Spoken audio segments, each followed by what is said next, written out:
Jhansi road थाना क्षेत्र के गड्ढा वाला मोहल्ला निवासी 72 साल के बुजुर्ग रामभरोसी साहू की सर्राफ की दुकान है। कारोबार नाती संभालते हैं। कभी वह भी दुकान पर आते जाते रहते हैं।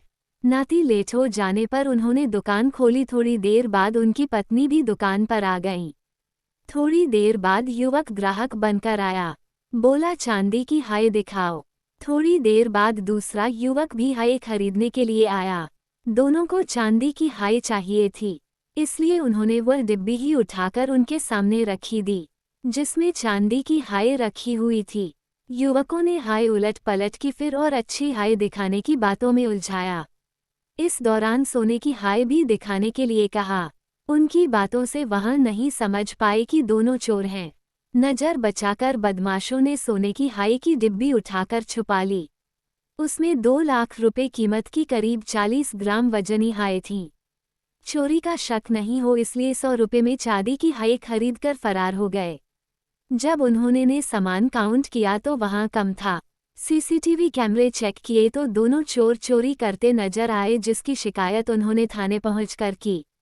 वही पुलिस सीसीटीवी फुटेज और उनकी शिकायत पर चोरी का मामला दर्ज कर फरार चोरों की तलाश शुरू कर दी है। 2 लड़के एक ज्वेलरी शॉप पे कुछ ज्वेलरी खरीदने गए थे और ज्वेलरी जब खरीदारी के दौरान जो बुजुर्ग शॉप ओनर थे उनको कुछ कई सारे आइटम दिखा रहे थे, तो उसी में उनसे उनकी नज़रें चुरा के एक व्यक्ति ने एक आइटम अपनी पॉकेट में रख लिया और बिना वहाँ से शॉपिंग करके जब वो चले गए, जब वो अपना सामान बटोरे तो उनको संज्ञान में मतलब शक हुआ कि शायद कुछ सामान कम है। फिर सीसीटीवी फुटेज देखे गए, उसमें क्लियर कट एक वीडियो मिला है जिसमें एक आदमी एक आइटम को अपनी जेब में रखते हुए दिख रहा है। इसमें चोरी की धारा में हमने एफआईआर दर्ज कर ली है और सीसीटीवी फुटेज को खंगाल रहे हैं और आइडेंटिफाई करके उनको हमारी कोशिश रहेगी जल्दी से गिरफ्तार कर लें।